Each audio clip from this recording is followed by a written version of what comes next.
నూతనంగా రాష్ట్ర కాంగ్రెస్ కమిటీ అధ్యక్షులుగా బాధ్యత చేపట్టినటువంటి శ్రీ మహేష్ కుమార్ గౌడ్ గారికి, రాష్ట్ర కాంగ్రెస్ కమిటీ అధ్యక్షులుగా పనిచేసి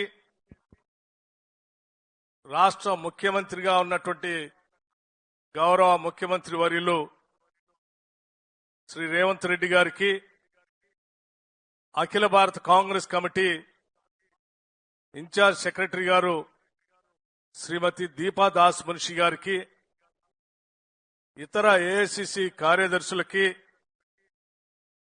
నా తోటి మంత్రివర్గ సహచరులందరికీ, మాజీ రాష్ట్ర కాంగ్రెస్ కమిటీ అధ్యక్షులకి, కార్యనిర్వాహక అధ్యక్షులుగా పనిచేసిన గత మిత్రులకి, వేదిక మీద ఉన్నటువంటి ఇతర అనుబంధ రంగాల్లో పనిచేస్తున్నటువంటి స్నేహితులకి, రాష్ట్రం నుంచి అనేక జిల్లాల నుంచి ఇక్కడికి వచ్చేసినటువంటి సోదర కాంగ్రెస్ కార్యకర్తలకి, నాయకులకి, పాత్రికేయ మిత్రులకి అందరికి కూడా ముందుగా నా హృదయపూర్వకమైనటువంటి నమస్కారాలు తెలియజేస్తా ఉన్నాను. చాలా సంతోషం. శ్రీ మహేష్ కుమార్ గౌడ్ గారిని రాష్ట్ర కాంగ్రెస్ కమిటీ అధ్యక్షులుగా, అఖిల భారత కాంగ్రెస్ కమిటీ అధ్యక్షులు శ్రీ మల్లికార్జున్ ఖర్గే గారు శ్రీ రాహుల్ గాంధీ గారి ఆలోచన మేరకు, శ్రీమతి సోనియా గాంధీ గారి ఆశీస్సుల మేరకు వారిని నియమించినందుకు మనస్ఫూర్తిగా అఖిల భారత కాంగ్రెస్ కమిటీకి ధన్యవాదాలు, కృతజ్ఞతలు తెలియజేయటమే కాకుండా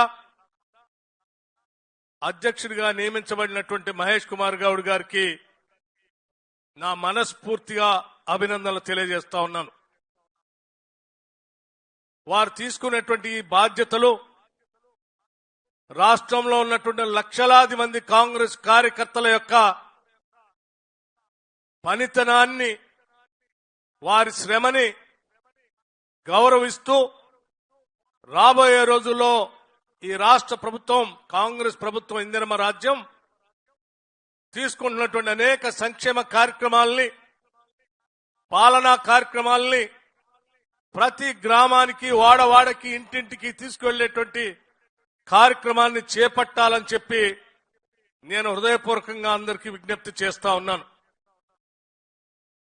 పెద్దలు ఇప్పుడే మాట్లాడినట్టుగా గత 10 సంవత్సరాలు లక్షలాది మంది కాంగ్రెస్ కార్యకర్తలు, నాయకులు ఆనాటి టీఆర్ఎస్ బీఆర్ఎస్ ప్రభుత్వానికి వ్యతిరేకంగా పోరాటం చేసి అనేక పోలీస్ కేసులు ఉన్నప్పటికీ, అనేక రకాలైనటువంటి నిర్బంధాలు ఉన్నప్పటికీ, అనేక రకాలైనటువంటి అవమానాలు గురి చేస్తున్నప్పటికి కూడా అచంచలమైనటువంటి దీక్షతో కాంగ్రెస్ జెండాని భుజానేసుకొని ఈ పార్టీని అధికారంలో తీసుకొచ్చిన మీ అందరికి కూడా మరొక్కసారి నా హృదయపూర్వకమైనటువంటి ధన్యవాదాలు, కృతజ్ఞతలు తెలియజేయటమే కాకుండా మీరందరూ ఇంటింటికి వెళ్లి కాంగ్రెస్ పార్టీకి ఓటేయమని, ఓటు వేసేటువంటి ప్రక్రియలో కాంగ్రెస్ పార్టీ ద్వారా మనం ఇచ్చినటువంటి 6 గ్యారంటీలు, ఇతర హామీల గురించి కూడా వాళ్ళందరికీ చెప్పి మీరంతా ఓట్లు అడిగి మనందరినీ గెలిపించారు.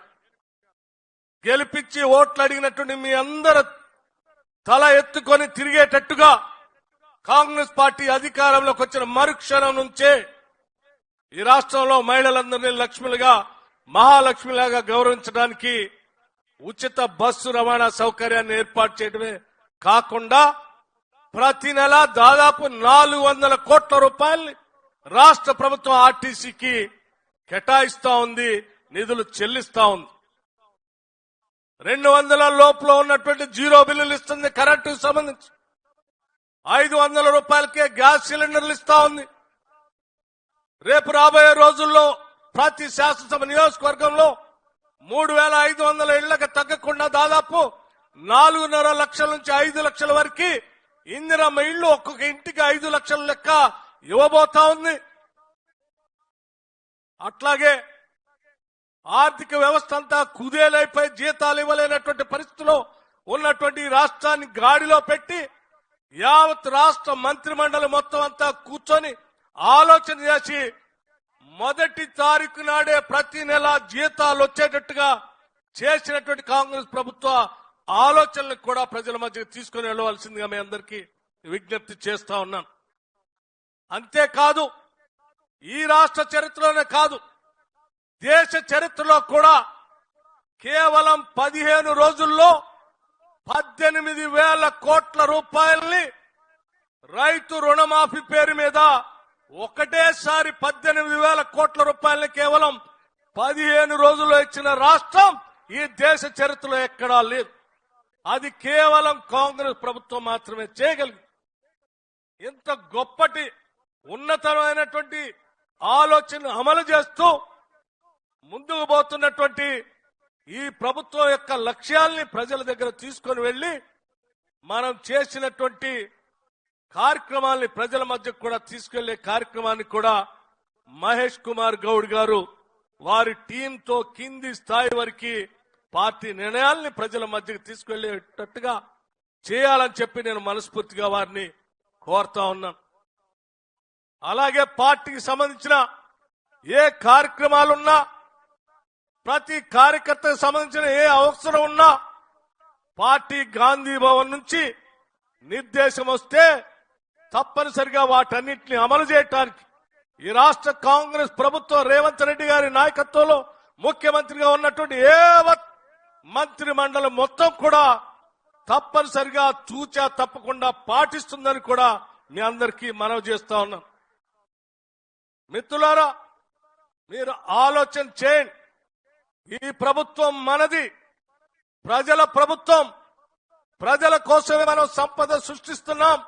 ప్రజలకే సంపదను పంచేటువంటి కార్యక్రమాన్ని కూడా చేపడతా ఉన్నాం. ఈరోజు కాంగ్రెస్ పార్టీ అధికారంలోకి వచ్చిన తర్వాత ఈరోజు కాంగ్రెస్ కార్యకర్తల కోసం, అట్లాగే కాంగ్రెస్ పార్టీ కోసం పనిచేసేటువంటి ఏ ఒక్క నాయకుడిని కూడా వదిలిపెట్టమని చెప్పడానికి చక్కటి ఉదాహరణగా ఈ మధ్యనే రాష్ట్ర ప్రభుత్వం నియమించిన కార్పొరేషన్ చైర్మన్లు మంచి ఉదాహరణగా నేను మీ అందరి దృష్టికి తీసుకొని వస్తా ఉన్నాను. కేవలం పార్టీ అధ్యక్షుడే కాదు, అనుబంధ సంఘాల్లో పనిచేసినటువంటి అధ్యక్షులకు కూడా కాంగ్రెస్ పార్టీ గౌరవిస్తుంది, సగౌరవంగా వాళ్ళకి పదవులు కట్టబెడుతుందని చెప్పడానికి ఉదాహరణగా యువజన కాంగ్రెస్ కమిటీ అధ్యక్షుడికి స్పోర్ట్స్ చైర్మన్ ఇచ్చాం. ఎన్ఎస్సీ అధ్యక్షుడిగా పనిచేసిన అతనికి ఎమ్మెల్సీ పదవి ఇచ్చింది పార్టీ. అట్లాగే ఎస్సీ డిపార్ట్మెంట్ అధ్యక్షుడిగా పనిచేసిన అతనికి ఎస్సీ కార్పొరేషన్ చైర్మన్ ఇచ్చింది. బీసీసీఎల్ అధ్యక్షుడికి ఒక చైర్మన్ ఇచ్చింది. మైనార్టీ కాంగ్రెస్ అధ్యక్షుడికి కావాల్సిన విధంగా 2-3 చైర్మన్ల పదవులు ఇచ్చింది. మహిళా కాంగ్రెస్ లో పనిచేసినటువంటి వాళ్ళకి ఒక మహిళా కమిషన్ చైర్మన్ గా కూడా నియమించింది. కిసాన్ సెల్ అధ్యక్షుడిగా పనిచేసిన నాయకుడికి సీడ్స్ కార్పొరేషన్ చైర్మన్ గా నియమించింది.